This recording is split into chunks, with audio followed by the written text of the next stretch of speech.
પ્રધાનમંત્રી નરેન્દ્ર મોદીએ ગાંધીનગરના મહાત્મા મંદિર ખાતેથી મેટ્રો રેલનો પ્રારંભ કરાવ્યો.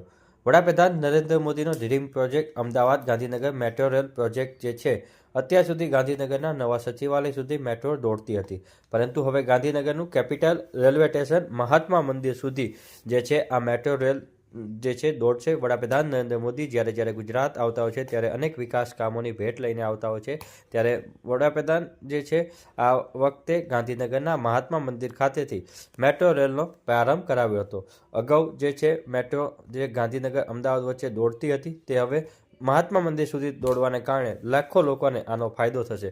ખાસ જો વાત કરવામાં આવે તો વધુ 5 સ્ટેશનો ઉપર આ મેટ્રો જે છે દોડતી થશે.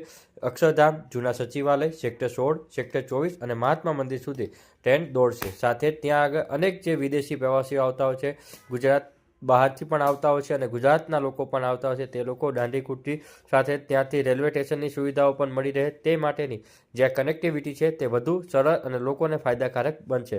હવે અમદાવાદ અને ગાંધીનગર જે મેટ્રો રેલની પહેલી અને બીજી કામગીરી હતી એ સંપૂર્ણપણે પૂર્ણ થઈ ગઈ છે અને તમામ રૂટો ઉપર મેટ્રો દોડવા લાગશે. ખાસ આ અંગે વડાપ્રધાન નરેન્દ્ર મોદીએ જે છે મેટ્રો રેલનો પ્રારંભ કરાવ્યો છે. આ પ્રારંભ તેઓએ 11 જાન્યુઆરીના સાંજે 5:30 વાગે કરાવ્યો હતો. પ્રધાન